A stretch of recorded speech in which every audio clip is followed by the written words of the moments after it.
एक बार बाबा भोलेनाथ से माँ पार्वती बोली, ये 24 घंटा कैलाश पर्वत पे बैठे रहते हो, कुछ किया करो।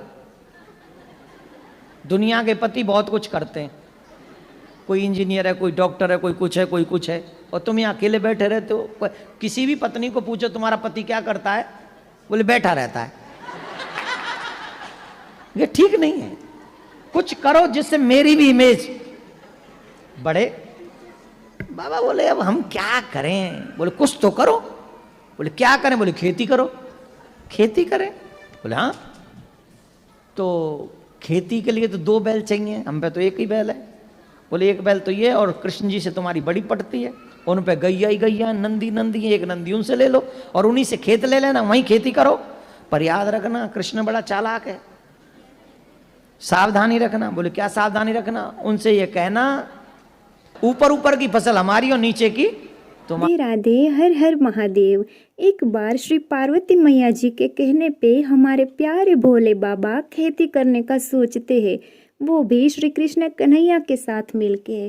और हमारे कन्हैया तो है नटखट, तो जब भोले बाबा उनके पास ये प्रस्ताव लेके जाते हैं तो कन्हैया उनके साथ क्या क्या करते हैं, ये हास्य प्रसंग इस कथा में श्री देवकीनंदन ठाकुर जी महाराज ने बहुत अद्भुत तरीके से बताया है। राधे राधे हर हर महादेव। तुम्हारी तो शंकर भगवान गए कन्हैया के पास, ध्यान से सुनो, बड़ी अच्छी कथा है।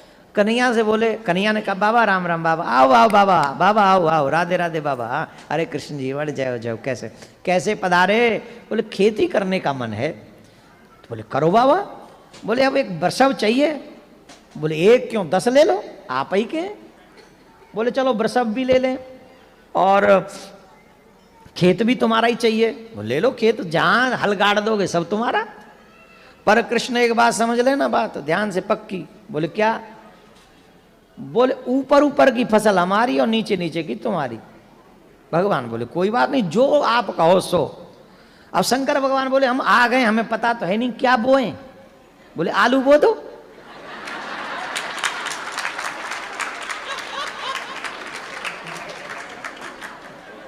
आलू बो दो। बोले ठीक है। अब बोले शंकर भगवान बोले अब जब फसल पक जाएगी तब मिलेंगे, तब तक हमारे को डिस्टर्ब नहीं करना, पूरी फसल करेंगे। बोले हाँ बाबा वो।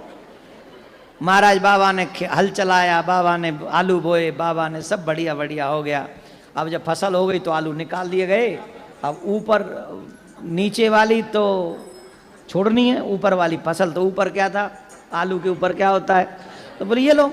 बाबा ने इकट्ठी की वो ऊपर ऊपर वाली घास और बोरा भरा, और बोरा भर के वो नंदी पे रखा और कहा ये नीचे नीचे वाली फसल आपकी। बोले जय हो प्रभु, बहुत अच्छा,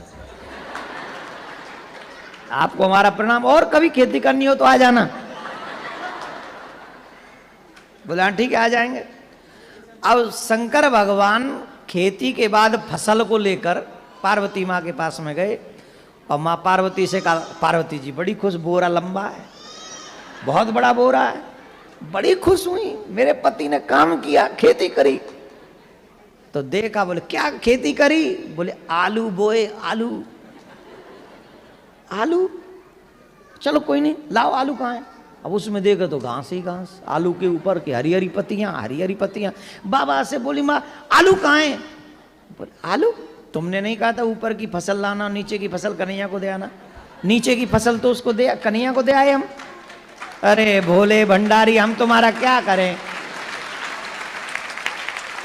अभी मत बजाओ, ही तो बाकी है। माँ पार्वती बोली दोबारा जाओ, और अब के बाद ध्यान रखना। बोले क्या, अब के कहना नीचे की फसल हमारी, ऊपर की तुम्हारी।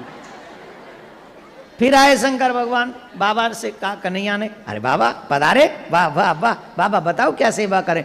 बोली वही बैल चाहिए, वही खेत चाहिए, फिर से फसल करेंगे, लेकिन शर्त थोड़ी चेंज। बोले क्या चेंज। बोले पहले नीचे की फसल तुम्हारी, ऊपर की हमारी, अब की बार ऊपर की तुम्हारी और नीचे की फसल। अब बताओ क्या बोए। बोले बाजरा बो दो।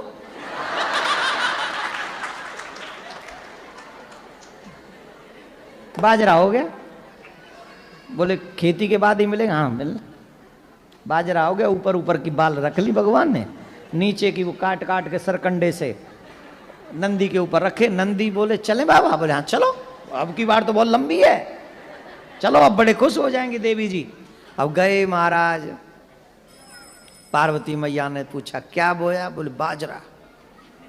हाँ बड़ा लग रहा है, बहुत अच्छी फसल लाए, लाओ लाओ लाओ दिखाओ। बाजरा कहाँ है? तुम्ही ने तो कहा था कि नीचे की फसल हमारी, ऊपर की उनकी, तो उन्होंने ऊपर। मैंने आपसे कहा था कृष्ण बहुत चालाक है, आप कुछ भी नहीं, आप कुछ नहीं सोचते अपने आप से। अब की बार फिर जाओ, अब क्या करना है? उनको कहना कि नीचे की भी फसल हमारी, ऊपर की भी फसल हमारी, बीच की तुम्हारी। तो ठीक है। अब फिर आए और नंदी ने कहा देखो प्रभु देखो, आप भोले भंडारी, आप बहुत सीधे हो, आपसे बात होनी नहीं, खेती वेती हम तो कह रहे छोड़ ही दो, मेहनत भी हम करते हैं और वो घास घास हम आ जाती है हमारे बट में, मेरे मतलब का तो आ जाता है, आप लोगों के मतलब का नहीं आता है।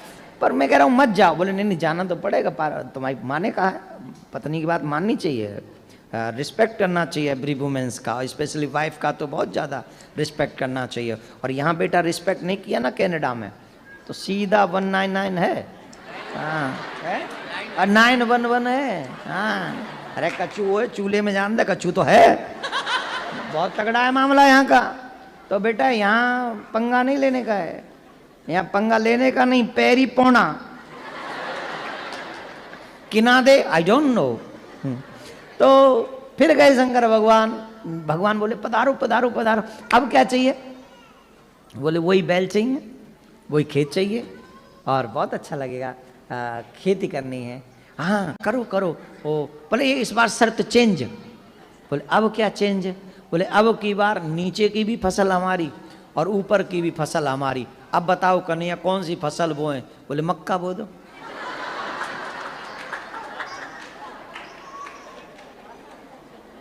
की बो दो? मक्के क्या पंजाबी में की बोल देने उन्होंने? मक्की बो दो।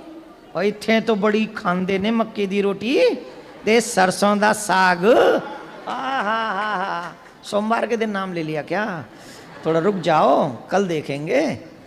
ऊपर से वो बटर, हा कटोरी भर के मक्कियां बो दो। बोले हाँ मक्का बो दिया, फसल हो गई, नीचे की भी ले गए ऊपर की भी ले गए और जाके माँ पार्वती को दे दिया। माँ पार्वती ने हाथ जोड़ लिए, बोले मेरे भोलेनाथ, मेरे भोले भंडारी, मुझे पता चल गया मुझे पति कैसा मिला है।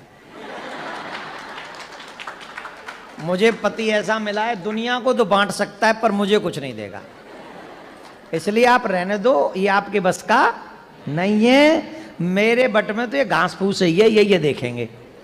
उतने में श्री कृष्ण भगवान पधारे, आलू लेके, बाजरा लेके और मक्का लेके।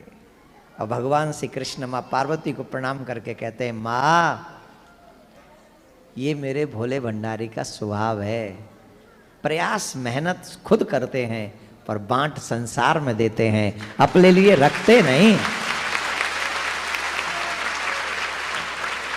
अपने लिए नहीं रखते, अपने लिए नहीं करते, जो करते पूरे संसार के लिए करते हैं। और आज भोलेनाथ जैसा दयालु कौन हो सकता है? इसलिए आप सबसे मेरा निवेदन है, तुम लोगों के भाग्य जगे हैं तब भोले बाबा की श्रावण मास में शिव पुराण की कथा इत्थे हो रही है, तो किस्मत खोलन वास्ते। मैं आपको सच कह रहा हूं, जो तुम्हारे भाग्य में लिखा है उसे कोई नहीं मिटा सकता सिवाय परमात्मा भोलेनाथ के। भोलेनाथ पर वो सामर्थ्य है कि तुम्हारे भाग्य में लिखे को भी मिटा सकते हैं।